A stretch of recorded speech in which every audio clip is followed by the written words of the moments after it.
নমস্কার বন্ধুরা, ডলির রন্ধনশালায় সবাইকে স্বাগত। আর আজকে তোমাদের সাথে শেয়ার করব চিচিঙ্গা দিয়ে মাছের ডিমের একটা দারুণ রেসিপি।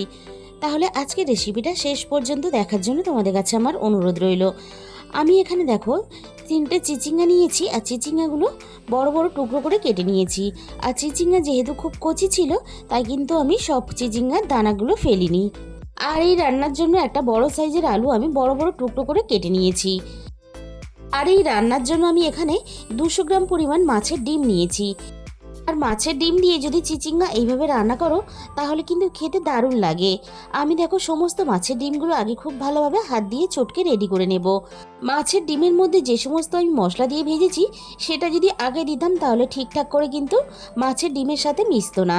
তাই মাছের ডিমটাকে হাত দিয়ে এভাবে খুব ভালোভাবে চটকে প্রথমে রেডি করে নিতে হবে। এবার আমি ডিমের মধ্যে সমস্ত একে একে গুঁড়ো মশলাগুলো দিয়ে দেব।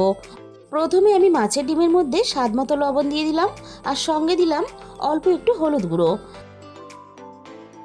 আর আমি মাছের ডিমের মধ্যে দিয়ে দেব অল্প একটু ঝাল লঙ্কার গুঁড়ো। এবার আমি সমস্ত মশলা খুব ভালোভাবে হাত দিয়ে মাছের ডিমের সাথে মিশিয়ে নেব। আর আমি আগেই বলেছি মাছের ডিমটাকে খুব ভালোভাবে চটকানোর পরে তবেই কিন্তু মশলাটা দিতে হবে। দেখো খুব সুন্দর করে কিন্তু মাছের ডিমের সাথে মশলাগুলো খুব সহজেই ঝটপট মিশে গেছে। এবার আমি মাছের ডিমটাকে একটা সাইডে রেখে দিলাম। মাছের ডিমগুলো ভাজার জন্য আমি একটা গ্যাসের মধ্যে ছোট্ট ফ্রাই প্যান বসিয়ে দিয়েছি। ফ্রাই প্যানের মধ্যে আমি 2 চামচ পরিমাণ তেল দিয়ে তেলটাকে আমি প্রথমে খুব ভালোভাবে গরম করে নেব। আর তোমাদের কাছে এরকম যদি ফ্রাই প্যান না থাকে তাহলে ডিমটাকে তাওয়ার মধ্যেও এইভাবে দিয়ে ভেজে নিতে পারো। সমস্ত ডিমগুলো আমি দেখো ফ্রাই প্যানের মধ্যে দিয়ে দিলাম। গ্যাসের ফ্লেমটা মিডিয়ামে রেখে আমি ডিমটাকে একটা সাইড খুব ভালোভাবে ভাজা হতে দেব। প্রথমে যেহেতু ডিমের লেয়ারটা বেশ মোটা হবে, তাই কিন্তু একটা সাইড খুব ভালোভাবে প্রথমে ভেজে নিতে হবে। তারপর অপর সাইডটা আমি এইভাবে দেখো উল্টে দিলাম। এবারে অপর সাইডটাও ঠিক আমি একইভাবে একটু সময় নিয়ে ভেজে নেব। আর এইভাবে একটু চেপে চেপে দিলে তাহলে ডিমটা সুন্দরভাবে ভিতর থেকে ভাজা হয়ে উঠবে। ডিমের দুটো সাইডই আমি খুব ভালোভাবে উল্টে পাল্টে ভেজে নিয়েছি। এবার আমি গ্যাসের ফ্লেমটা একেবারে লোতে দিয়ে ডিমগুলোকে আমি পিস করে কেটে নেব। আলাদা করে থালার মধ্যে নামিয়ে ডিমগুলো কেটে পিস করার দরকার নেই। ফ্রাই প্যানের মধ্যেই আমি ছোট ছোট টুকরো করে ডিমগুলোকে পিস করে কেটে নেব। আর এইভাবে ডিম রান্না করলে তাহলে তুমি যখন খাওয়ার সময় কাউকে পরিবেশন করবে দেখতেও ভালো লাগবে আর তার খেতেও ভালো লাগবে। পুরো ডিমটাকেই আমি দেখো সুন্দর করে বড় বড় বেশ টুকরো করে কেটে নিলাম। এবারে আমি একটা ডিমের টুকরো তুলে তোমাদের দেখিয়ে দেব খুব কাছে থেকে। দেখো ভিতর থেকে কতটা সুন্দরভাবে ডিমটা ভাজা হয়েছে। আর রান্নার জন্য আমি দেখো গ্যাসের মধ্যে কড়াই বসিয়ে দিয়েছি। কড়াইয়ের মধ্যে আমি 4 চামচ পরিমাণ তেল দিয়ে দিলাম। তেলটা খুব ভালোভাবে গরম হতে আমি এখানে কেটে রাখা আলুগুলোকে তেলের মধ্যে দিয়ে দিলাম। আর এইভাবে একটু বড় বড় টুকরো করে আলু কেটে নিলে তাহলে রান্নাতে বেশ দেখতে ভালো লাগে। এবার আমি আলুগুলোকে নাড়াচাড়া করে একটু সময় নিয়ে খুব ভালোভাবে আলুগুলোকে প্রথমে ভেজে নেব।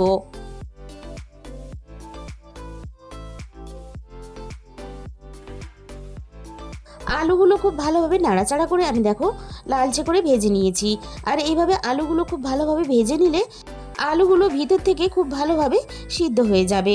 আলুগুলো আমি দেখো খুব ভালোভাবে নাড়াচাড়া করে ভেজে নেওয়ার পরে আলুর সাথেই আমি এখানে দিয়ে দিলাম কেটে রাখা সমস্ত চিচিঙ্গাগুলো। চিচিঙ্গা আলু আমি একসাথেই নাড়াচাড়া করে এখানে ভেজে নেব।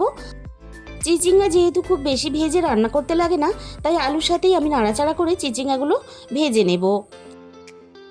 আর বন্ধুরা, তোমরা হয়তো চিচিঙ্গা দিয়ে মাছের ডিম অনেক রকমভাবে রান্না করে খেয়েছো, তবে একবার এইভাবে রান্না করে খেয়ে দেখো। এইভাবে চিচিঙ্গা দিয়ে মাছের ডিম রান্না করলে আর কিন্তু কোনো রকম ডাল তরকারির প্রয়োজন হয় না। আমি চিচিঙ্গাগুলো দেখো নাড়াচাড়া করে একটু ভেজে নিয়ে এবার আমি রান্নায় স্বাদ মতো লবণ দিয়ে দিলাম। লবণ দিয়ে আবারও আমি আলু আর চিচিঙ্গা একসাথে নাড়াচাড়া করে খুব ভালোভাবে ভেজে নেব। চিচিঙ্গা যেহেতু খুব তাড়াতাড়ি সিদ্ধ হয়ে যায়, তাই এই রান্নার জন্য এইভাবে একটু বড় বড় টুকরো করে চিচিঙ্গাগুলো কেটে নেবে। চিচিঙ্গার আলু দেখো আমি খুব ভালোভাবে নাড়াচাড়া করে ভেজে নিয়েছি। চিচিঙ্গাগুলো ভাজার সাথে সাথে হালকা কিন্তু জল ছাড়তে শুরু করে দিয়েছে। তাই চিচিঙ্গাগুলো এর থেকে বেশি ভাজলে তাহলে একেবারে রান্নায় দেওয়ার পরে গলে যাবে। তাই চিচিঙ্গাগুলো এর থেকে আর বেশি ভাজার দরকার নেই। সমস্ত চিচিঙ্গা আর আলু আমি কড়াই থেকে নামিয়ে নেওয়ার পরে ওই একই তেলের মধ্যে আরও আমি 2 চামচ পরিমাণ তেল যোগ করে দিলাম। তেলটা খুব ভালোভাবে গরম হয়ে গেছে। এবার আমি তেলের মধ্যে ফোড়নে দিয়ে দিলাম কালো জিরে। আগে থেকে আমি মাঝারি সাইজের দুটো পেঁয়াজ কেটে রেখেছিলাম, সমস্ত পেঁয়াজগুলো আমি ফোড়নের সাথেই দিয়ে দিলাম।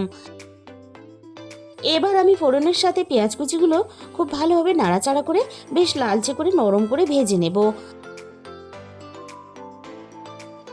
পেঁয়াজ কুচিগুলো ফোড়নের সাথে নাড়াচাড়া করে আমি খুব সুন্দর করে লালচে করে ভেজে নিয়েছি। এর থেকে বেশি আমি আর ভাজবো না, তাহলে পেঁয়াজের মিষ্টি স্বাদটা কিন্তু চলে যাবে। এবার আমি পেঁয়াজের সাথে দিয়ে দিলাম 1 চামচ পরিমাণ আদা রসুন বাটা। আদা রসুন বাটাটা পেঁয়াজের সাথে নাড়াচাড়া করে আমি খুব ভালোভাবে একটু কষিয়ে নেব। পেঁয়াজের সাথে আদা রসুন বাটাটা নাড়াচাড়া করে খুব ভালোভাবে কষিয়ে নিয়ে এবার আমি রান্নার মধ্যে দিয়ে দেব একটা বড় সাইজের টমেটো কুচি। টমেটো কুচিটা আমি সবকিছুর সাথে নাড়াচাড়া করে একটু ভেজে নেব। টমেটোটা সবকিছুর সাথে একটু নাড়াচাড়া করে ভেজে নিয়ে এবার আমি রান্নার মধ্যে স্বাদ মতো লবণ দিয়ে দিলাম। লবণটা দেওয়ার জন্য টমেটোটা বেশ সুন্দরভাবে খুব তাড়াতাড়ি নরম হয়ে যাবে। টমেটো কুচিগুলো সবকিছুর সাথে নাড়াচাড়া করে একটু নরম করে নিয়েছি। খুব বেশি নরম করে ভাজলাম না, কারণ রান্না হওয়ার সাথে সাথেই টমেটোগুলো একেবারে গলে যাবে। এবার একে একে গুঁড়ো মশলাগুলো দিয়ে দিলাম। আমি এখানে 1 চামচ পরিমাণ হলুদ গুঁড়ো, 1/2 চামচ পরিমাণ ঝাল লঙ্কার গুঁড়ো, আর দিয়ে দিলাম আমি এখানে 1 চামচ পরিমাণ ধনে গুঁড়ো আর 1/2 চামচের একটু বেশি জিরে গুঁড়ো। এবার আমি সমস্ত মশলা খুব ভালোভাবে নাড়াচাড়া করে একটু সময় নিয়ে কষিয়ে নেব, যতক্ষণ না মশলা থেকে সুন্দরভাবে তেলটা ছেড়ে আসে। আর রান্নাতে ঝালের পরিমাণটা অবশ্যই নিজেদের মতো করে ব্যবহার করবে।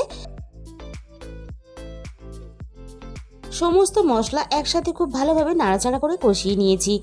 আর মশলাটা আরও একটু পাক হওয়ার জন্য আমি মিনিট 2 মতো গ্যাসের ফ্লেমটা একেবারে লোতে দিয়ে ঢাকা দিয়ে দিলাম। 2 মিনিট পরে আমি কড়াই থেকে ঢাকাটাকে সরিয়ে নিলাম। আর দেখো কতটা সুন্দরভাবে মশলা থেকে তেল ছাড়তে শুরু করে দিয়েছে। যারা চিচিঙ্গা খেতে একেবারেই পছন্দ করে না, এইভাবে রান্না করে দিলে তারাও কিন্তু আঙুল চেটে খাবে। মশলাটা যাতে পুড়ে না যায় তার জন্য আবারও একটু নাড়াচাড়া করে নিলাম। এবার আমি মশলার মধ্যে অল্প একটু জল দিয়ে দিলাম, সবজিগুলো দিয়ে মশলা কষানোর সময় যাতে না মশলাটা পুড়ে যায়। এবার আমি মশলার মধ্যে ভেজে রাখা আলু আর চিচিঙ্গাগুলো দিয়ে দিলাম। বন্ধুরা, তোমরা যদি এইভাবে চিচিঙ্গা দিয়ে মাছের ডিম রান্না করে খেয়ে না থাকো, অবশ্যই এই রেসিপিটা একবার হলেও তোমরা ট্রাই করে দেখো। মাছ মাংস থেকেও কিন্তু দারুণ টেস্টি হয় এই রেসিপিটা। আমি দেখো চিচিঙ্গা আলু সব কিছু মশলার সাথে নাড়াচাড়া করে খুব ভালোভাবে কষিয়ে নিয়েছি। এর থেকে বেশি আমি আর কষাবো না, কারণ রান্না থেকে সুন্দরভাবে কিন্তু তেলটা ছেড়ে গেছে। এবার আমি চিচিঙ্গা আর আলু খুব ভালোভাবে সিদ্ধ হওয়ার জন্য পরিমাণ মতো জল দিয়ে দিলাম। তবে খুব বেশি পরিমাণ কিন্তু জল দেবে না রান্নাতে, কারণ আলু আমরা খুব ভালোভাবে ভেজে নিয়েছি আর চিচিঙ্গা নরম সবজি, সেটাও কিন্তু আমরা খুব ভালোভাবে ভেজে নিয়েছি। তাই চিচিঙ্গা কিন্তু খুব বেশি সিদ্ধ হতে সময় লাগবে না। জলের সাথে সব কিছু নাড়াচাড়া করে খুব ভালোভাবে মিশিয়ে দিয়ে চিচিঙ্গা আর আলু খুব ভালোভাবে সিদ্ধ হওয়ার জন্য আমি এখানে কিছুক্ষণের জন্য ঢাকা দিয়ে দিলাম। মিনিট 20 পরে আমি কড়াই থেকে ঢাকাটাকে সরিয়ে নিলাম। আবারও একটু রান্নাটাকে নাড়াচাড়া করে নিলাম। এবার আমি দেখে নেব আলু খুব ভালোভাবে সিদ্ধ হয়েছে কিনা। আলু খুব ভালোভাবে সিদ্ধ হয়ে গেছে, আর চিচিঙ্গাগুলো দেখেই বুঝতে পারছো চিচিঙ্গাগুলো কিন্তু খুব ভালোভাবে সিদ্ধ হয়ে গেছে। এবার আমি ভেজে রাখা মাছের ডিমের পিসগুলো একে একে ঝোলের মধ্যে দিয়ে দেব। আর এরকম একটু ঝোল ঝোল অবস্থাতে মাছের ডিমগুলো দিলে তাহলে মাছের ডিমগুলো ঝোলের সাথে ফুটে সুন্দরভাবে নরম হয়ে যাবে, আর সমস্ত তেল মশলাগুলো সুন্দরভাবে মাছের ডিমের মধ্যে ঢুকে যাবে। তাহলে কিন্তু খেতেও বেশ ভালো লাগবে। গ্যাসের ফ্লেমটা মিডিয়ামে রেখে আমি সব কিছুর সাথে মাছের ডিমগুলোকে 6 থেকে 7 মিনিটের মতো রান্না করে নেব। আর যাতে খুব তাড়াতাড়ি নরম হয়ে যায় তার জন্য আমি এখানে ঢাকা দিয়ে দিলাম। 6 থেকে 7 মিনিট পরে আমি কড়াই থেকে ঢাকাটাকে সরিয়ে নিলাম। আবারও আমি রান্নাটা একটু নাড়াচাড়া করে নেব আর দেখে নেব মাছের ডিমের পিসগুলো নরম হয়েছে কিনা। মাছের ডিমের পিসগুলো কিন্তু সুন্দরভাবে নরম হয়ে গেছে। আর এরকম ঝোল ঝোল রেখেই কিন্তু আমি রান্নাটাকে করে নিলাম। এবার আমি রান্নার মধ্যে 1 চামচ পরিমাণ গরম মশলার গুঁড়ো দিয়ে দিলাম। গরম মশলার গুঁড়োটা দিয়ে নাড়াচাড়া করে খুব ভালোভাবে মিশিয়ে দেব। আর এরকম একটু ঝোল রেখে রান্নাটা করে নেবে, তাহলে দুপুরে গরম ভাতের সাথেও যেমন খেতে পারবে, রাতে রুটির সাথেও খেতে পারবে। আমি গরম মশলার গুঁড়োটা নাড়াচাড়া করে খুব ভালোভাবে মিশিয়ে দিয়ে গ্যাসের ফ্লেমটা পুরোপুরি আমি বন্ধ করে দিয়েছি। সব শেষে আমি এখানে কিছুটা ধনেপাতা কুচি দিয়ে দিলাম। আর অল্প একটু ধনেপাতা কুচি রান্নাতে দিলে তাহলে রান্নার ফ্লেভারটা দারুণ আসে।